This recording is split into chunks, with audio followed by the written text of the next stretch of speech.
최강 야구의 그림자 파이어 베이스볼. 거대 방송 권력에 맞선 제작사 스튜디오 C1의 역전. 시나리오 대한민국 방송계에 유례없는 다윗과 골리앗의 싸움이 벌어졌다.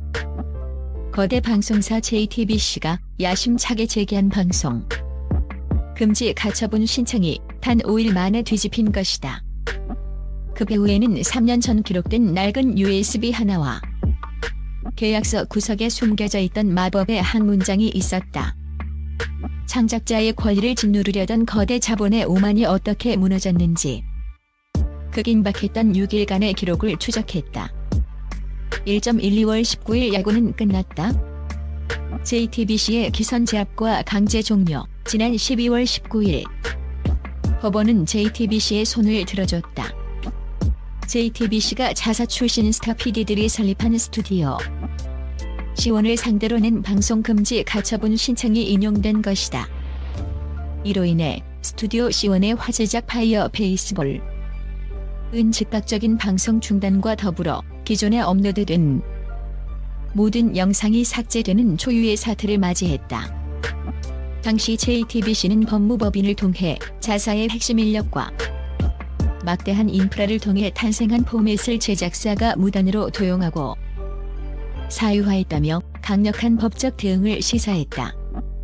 수십억 원의 제작비가 투입된 프로그램이 하루아침에 디지털 세계에서 증발하는 모습을 보며 업계 관계자들은 역시 거대 방송사를 상대로는 승산이 없다며 고개를 저었다. 이는 단순한 방송 중단을 넘어 중소 제작사들에게 방송사의 권위에 도전하지 말라는 일종의 본보기이자 디지털 처형과도 같았다. 2월 20일 법위의 배짱인가 승부수인가? 스튜디오 C1의 기묘한 반격 가처분 결정 바로 다음 날인 20일 스튜디오 C1은 전례 없는 행보를 보였다. 법원의 명령을 정면으로 위반하는 듯한 태도로 파이어 베이스볼 3 4회 에피소드와 미공개 비하인드 영상을 기습적으로 공개한 것이다.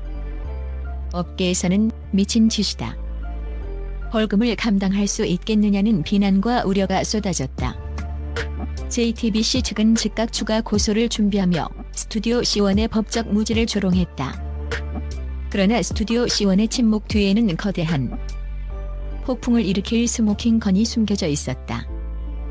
그들은 이미 법적 논리를 뒤집을 확신을 가진 상태였으며 이 기습 공개는 대중의 지지를 결집하고 방송사의 모순을 드러내기 위한 철저히 계산된 벼랑 끝 전술이었다. 운명을 바꾼 USB 2022년 3월의 기록. 장시원의 빅픽처 역전의 서막은 한 연예 기자의 폭로에서 시작됐다. 3. 그는 익명의 제보자로부터 받은 USB 하나를 공개했다. 그 안에는 2022년 3월, 즉 스튜디오 C1이 JTBC와 협력을 논의하기 훨씬 이전의 영상 파일들과 NEOB 프로젝트 제안서라는 문서가 담겨 있었다. 영상 속 장시원 감독은 작은 사무실의 화이트보드 앞에 서서 파이어 베이스볼의 핵심 철학을 설명하고 있었다. 우리의 야구는 승패보다 그라운드 위에 서 있는 인간의 드라마에 집중해야 한다. 땀방울 하나가 서사가 되는 예능을 만들겠다. 이는 JTBC가 자신들의 독창적 기획이라고 주장했던 휴먼 다큐멘터리식 야구 예능의 골자와 완벽히 일치했다. 즉, 이 프로그램은 JTBC의 기획이 아니라 장시원 감독이 이미 3년 전부터 독자적으로 구상하고 설계한 개인 프로젝트였음이 입증된 것이다. 우리 아이디어를 훔쳤다던 JTBC의 주장은 이 낡은 USB 하나로 인해 뿌리부터 흔들리기 시작했다. 이는 거대 자본이 창작자의 영감을 가로채려 했다는 움직일 수 없는 증거였다. 4. 소름 돋는 한 문장? 계약서에 박힌 창작자의 쇠기하지만 결정적인 한 방은 따로 있었다. 법정 공방 도중 공개된 2022년 당시의 계약서 내용 중 모두가 간과했던 단 한 줄의 문구였다. 본 프로그램의 기초 아이디어 및 창작적 구조에 대한 원천 저작권은 개발자에게 있으며 방송사는 이를 협력 기간 동안만 사용할 수 있는 이용권만을 갖는다. 이 문장은 마치 미래의 분쟁을 예견한 듯 정교했다. 통상적인 방송사와 제작사 간이 계약에서 갑은 모든 지식재산권을 귀속시키려 하지만 스튜디오 C1은 협상 당시 이 조항을 관철시키기 위해 다른 이권을 양보했던 것으로 드러났다. 법원은 이 문장을 계약의 본질로 판단했다. JTBC는 프로그램의 소유주가 아니라 단순한 임대인 혹은 플랫폼 제공자에 불과했다는 뜻이다. 전문가들은 이를 두고 계약서의 문구 하나가 수천억 원가치의 지식재산권을 살린 역사적 사례라고 평했다. 자체 개발 포맷이라며 우기던 JTBC의 주장은 이 명문화된 문구 앞에 처참히 무너졌다. 이 한 문장은 창작자를 노예로 만들려던 관행에 박힌 날카로운 못이었다.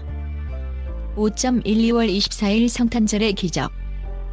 골리앗의 몰락 12월 24일 법원은 마침내 결정을 번복했다. 기존의 방송 금지 가처분 효력을 정지시키고 스튜디오 C1의 제작 및 방송 권리를 전면적으로 인정했다. 법원은 판결문에서 방송사의 우월적 지위를 이용해 창작자의 원천 아이디어를 독점하려는 시도는 저작권법의 취지에 어긋나며 이는 정당화될 수 없다고 일갈했다. 판결 직후 스튜디오 C1의 유튜브 채널은 그야말로 폭발했다. 장시원 감독의 심경이 담긴 인터뷰 영상은 공개 3시간 만에 조회수 100만 회를 돌파했고 댓글 창에는 창작자의 승리다. 거대 권력의 횡포에 맞서 이겨줘서 고맙다는 응원 물결이 일었다. 반면 JTBC는 브랜드 이미지의 지명상을 입은 채 침묵을 지키고 있으며 업계에서는 JTBC가 무리한 소송으로 오히려 자사의 계약적 한계를 만천하에 드러냈다는 비판이 쏟아지고 있다. 에필로그 창작자 주권 시대의 사막 2번 사건은 단순히 예능 프로그램 하나를 둘러싼 싸움이 아니었다. 6. 이는 콘텐츠 시장에서 수십 년간 당연시되었던 갑의 위치에 서 있던 방송 권력에 던진 준엄한 경고장이다. 이제 방송사는 더 이상 플랫폼을 빌려준다는 명목으로 창작자의 영혼을 통째로 소유할 수 없게 되었다.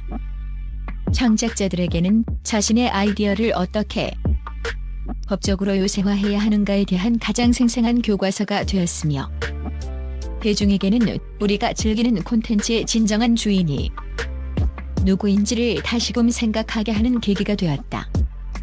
그 뒤에는 화려한 홈런보다 더 짜릿한 계약서 위 한 문장의 승리가 있었다.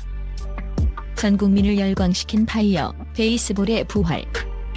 이제 대한민국 콘텐츠 산업은 거대 방송사의 소유물이 아닌 창작자의 예술로서 다시 태어나는 대전환점을 맞이하고 있다.